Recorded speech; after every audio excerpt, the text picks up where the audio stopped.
మార్కెట్‌లో హమ్మయ్య! Trade deal జరిగింది. అంతా బానే ఉందనుకున్న టైంలో సడెన్‌గా మనకి టెక్నాలజీకి సంబంధించి వస్తున్న ఒక న్యూస్ వల్ల ఇవాళ 2,00,00,00,000 మార్కెట్ క్యాప్ పోయిందండి ఐటీ స్టాక్స్‌లో. అసలేం జరిగిందో తెలుసా?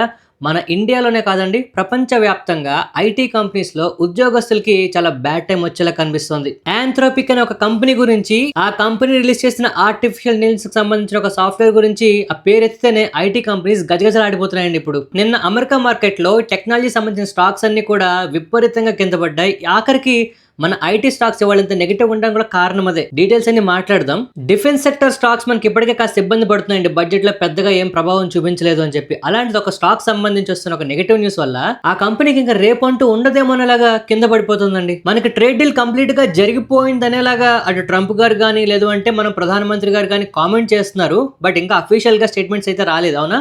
సో ఈ టైంలో ఎఫ్ఐఎస్ కి ఇంకా ఏంటి భయం ఉంది? దేని గురించో భయపడుతున్నారనేలాగా మార్కెట్ లో వార్తలు వస్తున్నాయి. వీటన్నిటి మధ్యలో మనకు ఒక ఇంపార్టెంట్ న్యూస్ అయితే ఉందండి. ఇప్పుడు టారిఫ్స్ ప్రపంచాన్ని గడగడలాడించాయండి. ఇప్పుడు అదే టారిఫ్ విషయంలో మన ఇండియాకి ఎంత అడ్వాంటేజ్ ఉందంటే, ఈ పరిస్థితుల్లో మనం కనుక ప్రాపర్ గా ఎగ్జిక్యూట్ చేయగలిగితే ప్రపంచాన్ని మనం శాసించే స్థాయి కలగలుగుతున్నామండి. డీటెయిల్స్ చాలా ఇంపార్టెంట్ ఉన్నాయి, మనం వీడియోలో మొత్తం చూద్దాం. ఇవాల్టి వీడియోలో మనం మాట్లాడుకునేది ఒక హెడ్లైన్ కాదండి, రెండు హెడ్లైన్లు కాదు, రెండు డిఫరెంట్ ప్రపంచాలు ఒకదానొకటి గుద్దుకుంటున్నాయండి. ఇప్పుడు మన ఇండియా అమెరికాతో జరపబోతున్న ఈ ట్రేడ్ డీల్ గురించి ప్రపంచం ఎదురు చూస్తుందండి. ప్రపంచం మొత్తం రెండు కన్నులు ఆర్పకుండా చూస్తుంది మన పక్క. మనకి స్ట్రక్చరల్ గా అంత అడ్వాంటేజ్ మనకి రాబోతోంది. బట్ ఇదే టైంలో అదే ప్రపంచం మన వైపు మరొకలా కూడా చూడడానికి రెడీగా అవుతుందండి. ఆర్టిఫిషియల్ ఇంటెలిజెన్స్ సంబంధించి ఇప్పుడు ఏవైతే అప్డేట్స్ వస్తున్నాయో వీటి వల్ల మన ఇండియాకి వెన్నుముకగా ఉన్న ఐటీ సెక్టార్ కంప్లీట్ గా దెబ్బతినడానికి అవకాశం ఉంది. ఒక్క మాట చెప్తానండి, భయపడకుండా వింటారా? మీ ఇంట్లోనో మా ఇంట్లోనో ఉండే ప్రతి ఐటీ ఎంప్లాయీ దీని తాలూకా ఎఫెక్ట్ అయితే చూడబోతున్నారండి. ఉద్యోగాలు పోతాయని చెప్పి నేను భయపడట్లేదు, బట్ ఖచ్చితంగా ఇప్పుడు వస్తున్న మార్పుని వీళ్ళు కనుక అలవాటు చేసుకోకపోతే, ఈ వస్తున్న టెక్నాలజీకి వీళ్ళు కనుక అప్గ్రేడ్ అవ్వకపోతే అప్పుడు నిజంగా ఇబ్బంది పడతారండి. సో ఇక్కడ రెండు ప్రపంచాలు ఏంటంటే, ట్రేడ్ డీల్ జరిగి అంత అడ్వాన్స్ అవుతుందని మాట్లాడుతున్న ఈ టైంలో ఒక్కసారిగా ఆర్టిఫిషియల్ ఇంటెలిజెన్స్ కి సంబంధించి వస్తున్న నెగిటివ్ న్యూస్ అవ్వచ్చు, జియో పొలిటికల్ టెన్షన్స్ అవ్వచ్చు, మార్కెట్ లో రిస్క్ ని తిరిగి వెనక్కి తీసుకొస్తున్నాయండి. ఇవాళ మీ పోర్ట్ఫోలియో ఎలా ఉందండి? నా పోర్ట్ఫోలియో అయితే తోక తెగిన గోతులాగా పైకి కిందకి పెరుగుతూనే ఉందండి, తగ్గుతూనే ఉంది. ఇవాళ గమనిస్తే స్టాక్ స్పెసిఫిక్ గా, కొన్ని సెక్టార్ స్పెసిఫిక్ గా చాలా స్టాక్స్ విపరీతంగా పెరుగుతున్నాయండి. టెక్స్టైల్స్, క్యాపిటల్ గూడ్స్, బ్యాంక్స్ ఇవాళ బాగా పర్ఫామ్ చేశాయా? ఈ సెక్టార్స్ లో మనకి ఖచ్చితంగా గ్రోత్ ఫర్దర్ గా ఉంటుందనే నమ్మకం మార్కెట్ లో క్లియర్ గా వచ్చేసిందండి. అందువల్లే వీటిలో గ్రోత్ మనం చూస్తున్నాం. కానీ వీటిల్లో వస్తున్న ఈ గ్రోత్ కి ప్రధాన కారణం ఏదైతే మనకి డీల్ జరిగిందో, ఈ డీల్ లో కొన్ని మతలబులు ఉన్నాయండి. మనం గవర్నమెంట్ దగ్గర నుంచి క్లియర్ గా క్లారిఫికేషన్స్ వస్తున్నా కూడా ఒక్క విషయం గమనించాలి. ఇప్పుడు మనందరం ఏ ప్రాతిపదికనైతే ఈ డీల్ జరిగింది అనుకుంటున్నామో ఆ ప్రాతిపదికన కంపేర్ చేస్తే అమెరికా కొన్ని హెడ్డింగులు చూపిస్తుంది, మన ఇండియా మరికొన్ని హెడ్డింగ్స్ చూపిస్తుందండి. ఈ రెండిటికి వ్యత్యాసం చాలా క్లియర్ గా కనిపిస్తోంది. సో ట్రంప్ గారి తాలూకా ఆలోచన విధానాన్ని, ఆయన ఎంత తొందరగా మాట మారుస్తారో ఆ విధానాన్ని పరిశీలిస్తే ఈ ట్రేడ్ డీల్ ఇప్పటికీ ఇంకా మనకి కొంత అన్సర్టెనిటీని కలిగి ఉన్నదండి. మన ఇండియా తరపున క్లియర్ గా మనకి మెన్షన్ చేస్తున్నారు, అగ్రికల్చర్ సంబంధించి కానీ లేదు అంటే రైతులకు సంబంధించి ఎటువంటి డోకా ఉండదు, ఎక్కడ కాంప్రమైజ్ అవ్వము, ఆయిల్ విషయంలో ఎక్కడ శాంక్షన్స్ లేకుండా మనకి తక్కువ రేటుకి వస్తాయో, జనాలు ఇబ్బంది పడకుండా ఉంటారో వాళ్ళ దగ్గర కొంటామని చెప్తున్నా కూడా అమెరికా చాలా క్లియర్ గా రష్యన్ ఆయిల్ కొనడం మానేస్తారు, $500 బిలియన్ లేదా $800 బిలియన్ పర్చేజులు చేస్తారు అంటూ కామెంట్స్ చేస్తున్నారండి. అఫ్ కోర్స్ 5-7 ఇయర్స్ టార్గెట్ ఇస్తున్నారు.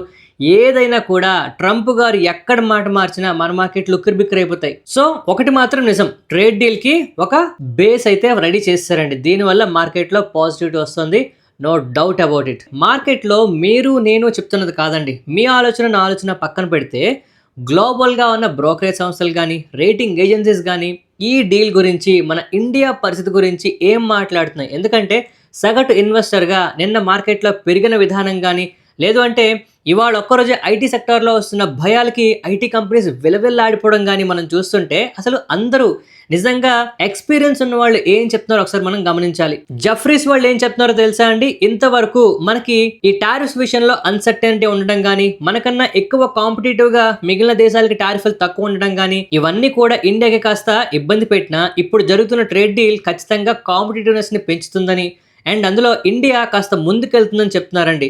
సో ఇంతవరకు ఎఫ్ఐఎస్ వెనక్కి వెళ్ళిపోవడానికి, ఇప్పుడు తిరిగి రావడానికి ఈ డీల్ చాలా బాగా ఉపయోగపడుతుంది అని చెప్తున్నారు. బెన్సన్ వాళ్ళు ఏం చెప్తున్నారో తెలుసా అండి, ఇప్పుడు వస్తున్న ఈ మార్పు, ఈ గ్రోత్ ఏదైతే ఉంటుందో ఇది ఖచ్చితంగా మార్కెట్లో సెంటిమెంట్ని గ్యారంటీగా చేంజ్ చేస్తుందని చెప్తున్నారు. కానీ ఎర్నింగ్స్ విషయంలో వాళ్ళు ఇంకా కాస్త వెనకడుగులోనే ఉన్నారండి. ఎర్నింగ్స్ మనకి నెక్స్ట్ ఇంకా ఇంప్రూవ్ అవుతాయి, అది మనకు తెలుసు. సో బెన్సన్ వాళ్ళు చెప్తున్నది మనకి పాజిటివ్ గానే కనిపిస్తుంది. బ్యాంక్ ఆఫ్ అమెరికా వాళ్ళు కూడా ఒక పక్క ఆర్బీఐ తాలూకా అగ్రెసివ్ నేచర్ ని, రూపీని కంట్రోల్ చేయడానికి కానీ, లేదు అంటే ఇప్పుడు జరుగుతున్న డీల్ కానీ, టారిఫ్లు తగ్గడం కానీ ఇండియాకి చాలా పాజిటివ్ విషయం అని చెప్తున్నారండి. జేపీ మోర్గాన్, బిఎన్బి పరిబాస్, ఇలాగా you name anyone, everyone is positive about India. అందరూ కూడా ముక్త కంఠంతో చెప్తున్న ఒకే ఒక్క విషయం, మార్కెట్ లో సెంటిమెంట్ మాత్రమే మారుతోంది. ఇంతవరకు నెగిటివ్ గా ఉన్న సెంటిమెంట్ ఇప్పుడు పాజిటివ్ గా మారుతోంది. ఈ పాజిటివ్ సెంటిమెంట్ నెక్స్ట్ మనకి గ్రోత్ కింద కన్వర్ట్ అవ్వాలంటే ఎర్నింగ్స్ మాత్రమే ఉంటాయి అని చెప్తున్నారండి. అంటే నెక్స్ట్ వచ్చే క్వార్టర్లీ రిజల్ట్స్ మనకి చాలా చాలా ఇంపార్టెంట్. అండ్ మోస్ట్ హ్యాపీయెస్ట్ విషయం ఏంటంటే నెక్స్ట్ వచ్చే క్వార్టర్ బాగుంటుందనేలాగా మనందరికి ఇప్పటికే కాస్త డేటా అయితే రెడీగా ఉందండి, అవునా? సో ఇప్పుడు నేను చెప్తున్న ఒక్క విషయం గుర్తుపెట్టుకోండి, అమెరికా విషయంలో ఎక్స్పోర్ట్స్ మనం ఏమైతే చేస్తున్నామో ఈ టారిఫ్ల వల్ల మనం ఇప్పటికే చాలా డైవర్సిఫై చేస్తామండి. అందువల్ల అమెరికా ఎక్స్పోర్ట్స్ తాలూకా పాత్ర మన తాలూకా ఓవరాల్ జీడిపిలో కాస్త తక్కువే అయిపోయింది ఇప్పుడు. సో ఇప్పుడు ఎర్నింగ్స్ కనుక మనకి తోడైతే, ఈ సెంటిమెంట్కి తోడు మనకి నెక్స్ట్ మార్కెట్లో బుల్ రన్ కంటిన్యూ అవుతుంది. సో ఇప్పుడు మార్కెట్లో ఉన్న అన్సర్టెనిటీని చూసి భయపడుతున్న వాళ్ళందరికీ మనం చాలా క్లియర్గా, అట్లీస్ట్ కాన్ఫిడెంట్గా మనం చెప్పాలిగా మాట ఏంటో తెలుసా అండి, మన బడ్జెట్లో 2022 నుంచి ఏం చెప్తూ వస్తున్నారో అది క్లియర్గా గవర్నమెంట్ చేస్తూ వస్తుందండి. ఫిజికల్ డెఫిసిట్ తగ్గిస్తామన్నారు, అనుకున్నట్టే తగ్గుతుంది. ఫిజికల్ డెఫిసిట్ తగ్గడం, మనకి క్రూడ్ ప్రైసెస్ తగ్గడం, డాలర్ వీక్ అవ్వడం, ఇవన్నీ మన మార్కెట్కి పాజిటివ్ విషయాలు. ఇంక్లూడింగ్ బడ్జెట్లో ఏవైతే మెన్షన్ చేశారో ఇవి కూడా మన గ్రోత్కి చాలా ఈజీగా తోడ్పడతాయండి. బట్ ఈ టైంలో మనకి మార్కెట్లో ఇబ్బంది పెడుతున్న మరొక పాయింట్ ఏంటి అంటే ఎస్టీటీ. దీనివల్ల ఎటువంటి డ్యామేజ్ అయితే జరగదు, కానీ కొంతవరకు అనిశ్చిత అయితే మార్కెట్లో వచ్చిందండి. ఇది కొంతవరకు అలవాటు పడిపోతారు జనాలు అయితే అంతా బాగుంది కదండి, ఇవాళ మార్కెట్లు ఎందుకు ఇంతలా పడ్డాయి, లేదా ఇంత వాలటైల్ గా ఎందుకున్నాయి, ఐటీ స్టాక్స్ ఎందుకు పడిపోతున్నాయి అంటే చాలా మంది ఏదో కొత్త కారణం వచ్చింది అనుకుంటున్నారండి. మీరు గమనిస్తే ఇక్కడ కనిపిస్తున్న ఈ థంబ్నెయిల్లో మీరు చూడొచ్చు, మార్కెట్లో 2 కొత్త తలనొప్పులని మనం ఆల్రెడీ చెప్పుకున్నామండి. ఆర్టిఫిషియల్ ఇంటెలిజెన్స్కి సంబంధించి వస్తున్న విషయం ఒకటైతే, జపాన్కి సంబంధించి, చైనాకి సంబంధించి రెండో విషయం మాట్లాడుకున్నాం. ఇవాళ అదే న్యూస్ మళ్ళీ మార్కెట్ ని కలవర పెడుతోంది. ఆంథ్రోపిక్ అనే ఒక కంపెనీ మాట వింటే ఐటీ కంపెనీస్ గజగజలాడిపోతున్నాయండి. కారణం తెలుసా? వీళ్ళు రిలీజ్ చేసిన ఒక కొత్త ఏఐ ఆటోమేషన్ టూల్ కంప్లీట్ గా డేటా సర్వీసెస్ గానీ, లీగల్ సర్వీసెస్ గానీ పనులన్నీ చేసి పాడేస్తుందట. మనందరికీ తెలుసు ఇండియాలో మ్యాన్ ఫోర్స్ చాలా ఎక్కువ అండి. మన ఇండియన్ ఐటీ కంపెనీస్ కి వస్తున్న మేజర్ రెవెన్యూస్ అంతా కూడా ఈ సర్వీసెస్, మ్యాన్ పవర్ ని ప్రొవైడ్ చేసి మనం తెచ్చుకుంటున్నాం. ఇప్పుడు రిలీజ్ అవుతున్న ఈ ఆంథ్రోపిక్ ఏఐ ఆటోమేషన్ టూల్ ఏం చేస్తుందంటే ఈ పర్టికులర్ పనులన్నిటినీ ఈజీగా చేసేయడం, వీళ్ళకి రెవెన్యూస్ ఖచ్చితంగా 20 to 30% వరకు హిట్ అవుతాయని చెప్తున్నారు. ఇప్పటికే ఏఐ ఆల్మోస్ట్ 27 లోపు 10% ఆఫ్ ద మ్యాన్ పవర్ని ఇబ్బంది పెట్టేస్తుందని, అది 30% వరకు వెళ్తుందని వస్తున్నప్పుడల్లా ఈ న్యూస్తో మార్కెట్లు ఇబ్బంది పడుతున్నాయి. సో ఇప్పుడు వస్తున్న ఈ పర్టికులర్ న్యూస్ మన మార్కెట్లకే కాదండి, ఎంటైర్ ఐటీ సెక్టార్కి, ప్రపంచ మార్కెట్లో టెక్నాలజీ స్టాక్స్ అన్ని కూడా ఇబ్బంది పడిపోతున్నాయి. నిఫ్టీ ఐటీ ఆల్మోస్ట్ 6% ఒకే రోజులో పడింది అంటే మీరు అర్థం చేసుకోవచ్చు. 2020 తర్వాత అంత దారుణమైన ఫాల్ ఇవాళ మనం నిఫ్టీ ఐటీలో చూస్తున్నామండి. ఇక మన ఐటీ స్టాక్స్ గురించి మాట్లాడాల్సిన పని లేదు.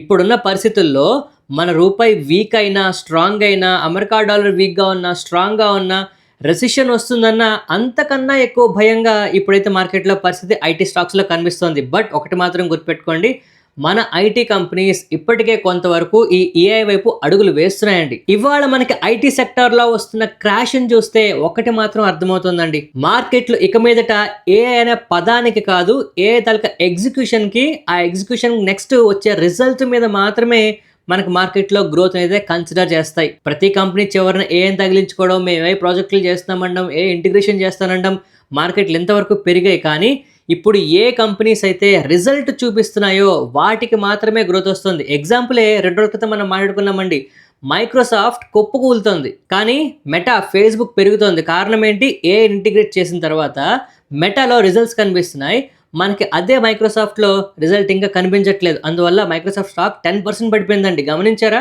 సో ఇప్పుడు మార్కెట్లో మనకున్న one of the biggest news అని కాదండి, బిగ్గెస్ట్ థ్రెట్ అని కూడా కాదండి, ఒక రిస్క్ ఫ్యాక్టర్ కింద మనం దీన్ని కన్సిడర్ చేయకపోతే మనకు తెలియకుండానే మన పోర్ట్ఫోలియోస్ బ్లీడ్ అయిపోతాయండి.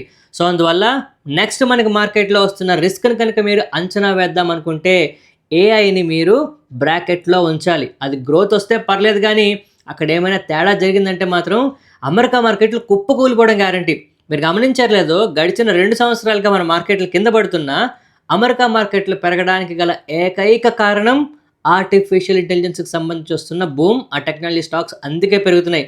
ఒక్క ఎన్విడియా స్టాక్ ఒక్కటే అమెరికా మార్కెట్లు నిలబడుతుంది అనడంలో తప్పులేదండి. ఇప్పుడు అదే బూమ్ బస్ట్ అయిందంటే మాత్రం అమెరికా మార్కెట్లు కుప్పకూలిపోతాయి. ఇక ఆయిల్ గురించి మాట్లాడుకోవాలండి. ఇది కూడా మనకి కొంతవరకు సానుకూలంగా కనిపించినా మనకి అమెరికా వాళ్ళు ఇరాన్కి సంబంధించిన డ్రోన్ కూల్చేశారండి. దీంతో క్రూడ్ ప్రైసెస్ కొంత పెరగడం జరిగింది. దీనివల్ల కూడా కొంత వాలటిలిటీ మనం చూస్తాం. ఇదే టైంలో గోల్డ్ సిల్వర్ కాస్త రికవర్ అవుతున్నాయి. జనాలందరికీ నేను చెప్పేది ఒకటేనండి, gold silver long term prices sustain అవుతాయి. మీరు గమనిస్తే ఇప్పుడు వస్తున్న ఫాల్ ఒరిజినల్ ప్రైసెస్లో కాదండి, కేవలం పేపర్ ప్రైసెస్లో మాత్రమే కనిపిస్తున్నాయి. ఈటీఎఫ్లు అవ్వచ్చు, లేదు అంటే ఈ మార్జిన్ ట్రేడింగ్ యూస్ చేసి ట్రేడింగ్ చేస్తున్న వాళ్ళ ద్వారా, లేదు రీసెంట్గా హైలో ఎంటర్ అయిన తర్వాత పడుతున్న దానికి ప్యానిక్ అయిపోయి సెల్ చేస్తున్న వాళ్ళు వస్తున్న కరెక్షన్ ఏది. సో లాంగ్ టర్మ్కి హోల్డ్ చేస్తున్న వాళ్ళకి ప్రాబ్లం ఉండదండి. అండ్ ఇప్పుడు మనకి కొంచెం రికవరీ కూడా చూస్తున్నాం. చాలా మంది మళ్ళీ ఇన్వెస్ట్మెంట్ చేయొచ్చా అని అడుగుతున్నారు. ఒక్క రోజులోనే మీరు మనసు మార్చుకుంటారా అండి? అసలు ఒక్క మాట చెప్పండి, మీ ఫ్యామిలీలో ఎవరైనా ఎంతమంది గోల్డ్లో కానీ సిల్వర్లో కానీ డైరెక్ట్గా ఇన్వెస్ట్మెంట్ చేస్తున్నారు, ఇండైరెక్ట్గా ఇన్వెస్ట్మెంట్ చేస్తున్నారు? ఒకసారి కామెంట్ సెక్షన్లో చెప్పండి. నేను ఎందుకు అడుగుతున్నానంటే ఇప్పుడు మీరు చెప్పే మాట బట్టే మనకి కూడా ఒక అంచనా వస్తుందండి. ఓకే, మనం గోల్డ్ గురించి ఇంకా సీరియస్గా చెప్పచ్చా, లేదు ఎంతమంది మనలాగా ఇబ్బంది పడుతున్నారు, లేదు మనకి సహాయంగా మాట్లాడడానికి రెడీగా ఉన్నారు అనేది మనకు తెలుస్తుంది. సో గోల్డ్ గురించి సిల్వర్ గురించి ఒక్క మాటలో చెప్పాలంటే గ్రోత్ గురించి పక్కన పెట్టండి, బట్ రిస్క్ మాత్రం ఇంకా ఉందండి. ఈ రిస్క్ అప్పుడే పోదు, కొంచెం జాగ్రత్తగానే ఉండాలి. సో ఇంతలా మార్కెట్లు అనిశ్చితిగా ఉన్న టైంలో మీకు కొన్ని స్టాక్స్ గురించి, కొన్ని సెక్టార్స్ గురించి చాలా చాలా గుడ్ న్యూస్ అయితే ఇప్పుడు చెప్తానండి. ఒక్కసారి జాగ్రత్తగా వినండి. సోలార్ సెక్టార్ స్టాక్స్, ఎస్పెషల్లీ వారి ఎనర్జీస్ అవ్వచ్చు, ప్రీమియర్ ఎనర్జీస్ అవ్వచ్చు, ఆల్మోస్ట్ ఎంటైర్ సోలార్ సెక్టార్ స్టాక్స్లో మళ్ళీ మనకి బుల్ రన్ రావడానికి అవకాశం ఉందండి. ఇక్కడ పెరిగిపోతాయని చెప్పట్లేదండి, అసలు న్యూస్ ఏంటో చూడండి. మనకి టారిఫ్లు కంప్లీట్గా తీసేరండి. ఇంతకుముందు 50% లేదా 25% పే చేసేవాళ్ళం, ఇప్పుడు 18%. అంటే రిమైనింగ్ కంపెనీస్తో కానీ రిమైనింగ్ దేశాలతో కంపేర్ చేస్తే ఇంతకు ముందు మనకున్న అడ్వాంటేజ్ తిరిగి వచ్చిందండి. అంటే ఇప్పుడు ఇంతవరకు ఏ భయంతో అయితే మార్కెట్లు ఫస్ట్ పడ్డాయో ఆ భయాలన్నీ తీరినట్టే. సో ఇప్పుడు మనకి ఇది చాలా పాజిటివ్ విషయం అండి. అండ్ అమెరికా గవర్నమెంట్ ఏం చేస్తుందండి, అక్కడ కంప్లీట్ గా సోలార్ కి సంబంధించి ప్రాజెక్టులకు ఏవైతే ఫండింగ్ ఇస్తున్నారో, ఏవైతే స్కీమ్స్ ఇస్తున్నారో, పాలసీస్ ఇస్తున్నారో వాటిని తీసేస్తున్నా ఉన్నారు కొంత టైం ఇచ్చి. ఆ టైంలోపు చాలా మంది కంప్లీట్ చేయడానికి తొందరపడతారండి. మీరు గమనిస్తే నెక్స్ట్ కొన్ని రోజుల్లో వీటికి మళ్ళీ ఆర్డర్లు రావడం స్టార్ట్ అయిపోతాయి. అయితే స్టిల్ ఇంకా మనకి చిన్న చిన్న రిస్క్లు ఉన్నాయండి. ఫర్ ఎగ్జాంపుల్ అక్కడ కొన్ని అమెరికన్ కంపెనీస్ మన ఇండియన్ కంపెనీస్ మీద కోర్టులో కేసు వేసేయండి. అవునా, వీళ్ళు మ్యానుఫ్యాక్చరింగ్ చేసి దారుణంగా ప్రాఫిట్లు కొట్టేస్తున్నారు, మా కంపెనీలు ఇబ్బంది పడిపోతున్నాయని. దానికి సంబంధించి నెగిటివ్గా న్యూస్ రావచ్చు, యాంటీ డంపింగ్ కింద సంథింగ్ ఇలాంటి ఇష్యూస్ ఉన్నాయండి. బట్ స్టిల్ మనకి ఇంతకుముందు ఏదైతే పొటెన్షియల్ ఉందో ఆ పొటెన్షియల్కి ఎటువంటి ఢోకా లేకుండా ఇప్పుడు బిజినెస్ జరగడానికి అవకాశం ఉంది. మీరు ఆల్రెడీ చూసారండి. ఇంత పెద్ద పాజిటివ్ న్యూస్ ఉంది కనుక ఓరియానా పవర్ కానీ, వారి ఎనర్జీస్ కానీ, ఈ సోలార్ స్టాక్స్ అన్ని మనకు బాగా పెరుగుతున్నాయి. ఇప్పుడున్న మార్కెట్ పరిస్థితుల్లో ఒక స్టాక్ కి కొంతమంది బ్రోకరేజ్ సంస్థలు 40% అప్ సైడ్ పొటెన్షియల్ ఉంది అని చెప్పి మాట్లాడుతున్నారండి. TCI ఎక్స్ప్రెస్ అనే ఈ కంపెనీకి జఫ్రీస్ వాళ్ళు $805 టార్గెట్ ఇస్తున్నారండి. మీలో ఎంతమంది ఈ కంపెనీ గురించి స్టడీ చేశారండి ఇంతకు ముందు ఎప్పుడైనా? ఒకసారి చేయకపోతే ఈ కంపెనీ మీద ఒకసారి దృష్టి సారించండి. ఒక కంపెనీ ఇలాంటి మార్కెట్ పరిస్థితుల్లో ఇంత క్లియర్గా 40% ఈ స్టాక్ మేము టార్గెట్ ఇస్తున్నాము అని చెప్పడం చిన్న విషయమేం కాదండి. తప్పకుండా ఈ స్టాక్ గురించి స్టడీ చేయండి. అయితే ఇక్కడ చాలా మందికి ఇంట్రెస్టింగ్ అనిపించే ఒక విషయం చెప్పేదండి. EMS కంపెనీస్, డిక్సన్ టెక్నాలజీస్ అవ్వచ్చు, లేదు అంటే KNS టెక్నాలజీస్ అవ్వచ్చు, సిర్మా SGS అవ్వచ్చు, వీటన్నిటిలోని ఒక కంపెనీ ఆల్మోస్ట్ అన్ని బ్రోకరేజ్ సంస్థలకి ఫేవరెట్ గా మారబోతుందండి. అదేంటో తెలుసా? సిర్మా SGS మనకి నెక్స్ట్ చాలా మంచి గ్రోత్ చూపించబోతుందని చాలా మంది బ్రోకరేజ్ సంస్థలు మాట్లాడుతున్నారండి. మీకు అవకాశం ఉంటే ఒకసారి స్టాక్ తాలూకా ప్రైస్ యాక్షన్ చదవండి, మీకు కూడా అర్థమవుతుంది ఏంటి పరిస్థితి అనేది. మోర్గాన్ స్టాన్లీ వాళ్ళు సిర్మా SGS కి $990 టార్గెట్లు ఇస్తున్నారండి. మార్జిన్స్ ఇంప్రూవ్ అవుతాయంటున్నారు, బిజినెస్ పెరుగుతుంది అంటున్నారు, ఇంకా ఫ్యూచర్ లో గ్రోత్ ఇంకా స్పీడ్ అవుతుంది అంటున్నారండి. ఇది మనం ఖచ్చితంగా గుర్తుపెట్టుకోవాల్సిన విషయం. నెక్స్ట్ మనం రిలయన్స్ ఇండస్ట్రీస్ గురించి మాట్లాడుకోవాలండి. రిలయన్స్ ఇండస్ట్రీస్ కి జెఫ్రీస్ వాళ్ళు బై రేటింగ్ ఇస్తున్నారు. 1820 రూపాయల టార్గెట్ అయితే ఇస్తున్నారండి. రిటైల్ అలాగే ఎఫ్ఎంసీజీ సెగ్మెంట్ లో అండర్ వాల్యుయేషన్స్ లో ఈ స్టాక్ అయితే ఉందని, కరెంట్ మార్కెట్ పెసిమిజం నడుస్తుంది కనుక ఇది ఖచ్చితంగా అట్రాక్టివ్ వాల్యుయేషన్స్ లో కనిపిస్తుందని చెప్పి వీళ్ళు మాట్లాడుతున్నారు. ఫర్దర్ గా జియో ఐపీఓ వస్తుండడం, లేదు అంటే రిటైల్ గ్రోత్ అలాగే ఎఫ్ఎంసీజీ సెక్టర్ లో మనకి గ్రోత్ వస్తుండడం ఈ స్టాక్ కి ఫర్దర్ గా చాలా పాజిటివ్ అంశంగా వీళ్ళు మాట్లాడుతున్నారు. అండ్ వీళ్ళు ఇక్కడ కాన్ఫిడెంట్ గా చెప్తున్న మరొక విషయం ఏంటంటే ఈ స్టాక్ ఇలాంటి లాస్ ని గడిచిన 5 సార్లు చాలా ఈజీగా అధిగమించిందని. అంటే ఇలాంటి ఫాల్స్ లో ఈ స్టాక్ కనుక మనం అబ్జర్వ్ చేస్తే లాస్ట్ 5 టైమ్స్ గా చాలా ఈజీగా రికవరీ అవుతూ మంచి రిటర్న్స్ ఇచ్చిందని చెప్తున్నారండి. మరోపక్క వెనిజులా దగ్గర నుంచి ఆయిల్ కనుక ఇండియాకి వస్తే దాన్ని రిఫైన్ చేసేది కూడా Reliance Industries. Jio IPO further గా మనకి చాలా వాల్యూ క్రియేట్ చేస్తుందండి. ఖచ్చితంగా రిలయన్స్ మనం కాస్త ఫోకస్ చేయాలి. నెక్స్ట్ మనం హిందుస్థాన్ ఏరోనాటిక్స్ గురించి మాట్లాడుకోవాలండి. కంపెనీ తలక గతమంతా పోయి ఇక భవిష్యత్తే ఇక పోయిందనేలాగా ఇవాళ ఈ స్టాక్ అయితే పడుతుంది. ఇవాళ ఈ స్టాక్ ఇంట్రాడే సెషన్స్ లో చాలా బాగా పడిందండి. కారణం ఏంటి అంటే స్టెల్త్ కాంబాట్ ఎయిర్ క్రాఫ్టర్ ని మ్యానుఫ్యాక్చరింగ్ చేసే లిస్ట్ లో ఈ కంపెనీని సెలెక్ట్ చేయలేదండి. అంటే షార్ట్ లిస్ట్ అవ్వలేదు ఈ కంపెనీ. ఈ న్యూస్ కారణంగా ఈ స్టాక్ ఇవాళ ఇంతలా పడుతుంది. అయితే ఒకసారి గమనించండి, హిందుస్థాన్ ఏరోనాటిక్స్ ఎగ్జిస్టింగ్ ఉన్న ఆర్డర్ బుక్ ని జాగ్రత్తగా ఎగ్జిక్యూట్ చేస్తే చాలండి, చాలా మంచి రిటర్న్స్, చాలా మంచి గ్రోత్ ఈ కంపెనీ ప్రకటిస్తుంది. మరి ఇవాళ ఒక ఆర్డర్ రాకపోవడం, లేదు అంటే ఆర్డర్ కి సంబంధించి షార్ట్ లిస్ట్ అవ్వకపోవడం ఈ కంపెనీకి అంత నెగటివ్ అంటారా? నెక్స్ట్ మనం వెర్రాక్ ఇంజనీరింగ్ గురించి మాట్లాడుకోవాలండి. వీళ్ళకి $48 మిలియన్ వర్త్ ఆఫ్ ఆర్డర్ అయితే వచ్చింది. దీంట్లో భాగంగా ఒక గ్లోబల్ ఎలక్ట్రిక్ వెహికల్ మ్యానుఫ్యాక్చరర్ కి వీళ్ళు AC by directional wall chargers అయితే సప్లై చేయాల్సింది అయితే ఉంటుందండి. ఈ న్యూస్ కారణంగా ఈ స్టాక్ లో చాలా బాగా బజ్ క్రియేట్ అవుతుంది. ఒక కన్నేసి ఉంచండి. నెక్స్ట్ మనం షీలా ఫోమ్ గురించి మాట్లాడుకోవాలండి. ఇవాళ ఈ స్టాక్ 14% అబౌవ్ మనకు పెరుగుతుండడం ఇంట్రాడే సెషన్స్ లో గమనించాం. కారణం ఏంటంటే రీసెంట్ గా వచ్చిన రిజల్ట్స్ లో వీళ్ళ తాలూకా net profit 3 times year on year పెరగడం జరిగిందండి. రెవెన్యూస్ 11% మాత్రమే పెరిగినా ఈ రిజల్ట్ ని మార్కెట్ చాలా సీరియస్ గా తీసుకుంది. ఇక్కడ మెయిన్ గా ఈ కంపెనీ రిజల్ట్స్ లో మనం గమనించాల్సింది ఏంటంటే డొమెస్టిక్ గా గానీ ఎక్స్పోర్ట్ పరంగా గానీ సేల్స్ అయితే బాగా పెరిగాయట. నెక్స్ట్ మనం పిడిలైట్ ఇండస్ట్రీస్ గురించి మాట్లాడుకోవాలండి. ఫస్ట్ ఇవాళ ఈ స్టాక్ సంబంధించి రిజల్ట్స్ రావడం, అందులో దగ్గరగా 12% వరకు గ్రోత్ గమనించడం ప్రాఫిట్ లో, లేదు అంటే రెవెన్యూస్ 10% ఇంక్రీజ్ అవ్వడం, ఇవేవి మ్యాటర్ కాదండి. ఇవాళ ఈ స్టాక్ పెరగడానికి, లేదు అంటే దీని గురించి మాట్లాడడానికి one of the main reason ఏంటంటే సిమిలర్ ఇండస్ట్రీలో అంటే పీర్ కంపారిజన్ చేస్తే గడిచిన క్వార్టర్ గా ఈ పర్టికులర్ స్టాక్ లో మొమెంటం చాలా ఎక్కువ కనిపిస్తుందట.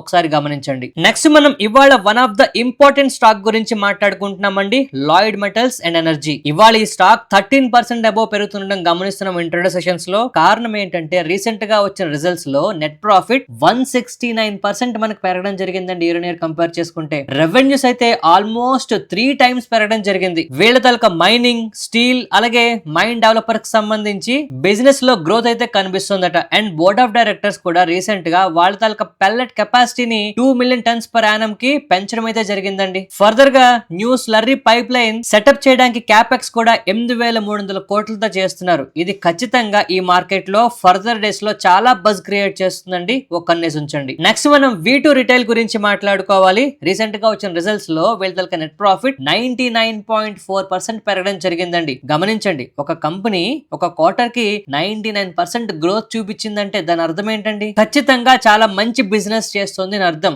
అయితే ఇక్కడ రెవెన్యూస్ 57% పెరగడం జరిగిందండి. ఈ కంపెనీ ఎంత స్పీడ్ గా పెరుగుతుందంటే ఒక డిమార్ట్ తో కంపేర్ చేయండి, లేదంటే రిలయన్స్ రిటైల్ దగ్గర గ్రోత్ తో కంపేర్ చేయండి, almost 5 times 6 times 7 times growth తో పెరుగుతుందండి ఈ కంపెనీ. అండ్ ఫర్దర్ గా 10:1 స్టాక్ స్ప్లిట్ కూడా జరగబోతోందండి. అందువల్ల ఈ స్టాక్ లో మరింత బజ్ ఖచ్చితంగా క్రియేట్ అవ్వచ్చు. నెక్స్ట్ మనం జేకే లక్ష్మీ సిమెంట్ లో ఒక ఇంట్రెస్టింగ్ సినారియో అయితే మనం గమనించాలండి. రీసెంట్ గా వచ్చిన రిజల్ట్స్ లో వీళ్ళ తాలూకా నెట్ ప్రాఫిట్ డిక్లైన్ అయిపోయిందండి 4% వరకు. రెవెన్యూస్ అయితే 6% పెరిగాయి నామినల్ గా, కానీ మ్యూచువల్ ఫండ్ సంస్థలు మాత్రం దీంట్లో వాటాలు నెమ్మదిగా పెంచుకుంటున్నారండి. కాకపోతే బ్రోకరేజ్ సంస్థలు ఈ సిమెంట్ ఇండస్ట్రీ గురించి ఏం చెప్తున్నారంటే వాల్యూమ్స్ స్టడీగా పెరుగుతున్నాయని, ఇన్ఫ్రాస్ట్రక్చర్ కి సంబంధించి డిమాండ్ ప్రాజెక్ట్స్ కూడా బాగున్నాయని, ఎస్పెషల్లీ హౌసింగ్ సెక్టర్ లో చాలా గ్రోత్ కనిపిస్తుందని మాట్లాడుతున్నారు. What ever the reasons, mutual fund సంస్థలు ఈ స్టాక్ లో వాటాలు పెంచుకుంటున్నాయట. ఒక కన్నేసి ఉంచండి. నెక్స్ట్ మనం జీ వెర్నోవా టీఎండి గురించి మాట్లాడుకోవాలండి. ఇవాళ ఈ స్టాక్ ఇంట్రాడే సెషన్స్ లో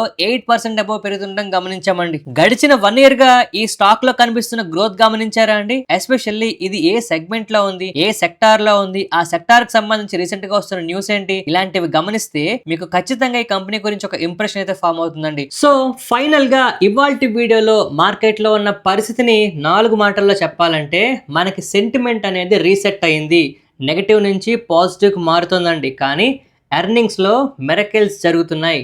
ఈ ఎర్నింగ్స్ వల్లే నెక్స్ట్ మార్కెట్లో గ్రోత్ వస్తుంది. అంటే మనం ప్రతి కంపెనీని జాగ్రత్తగా ఫాలో అవ్వాలి.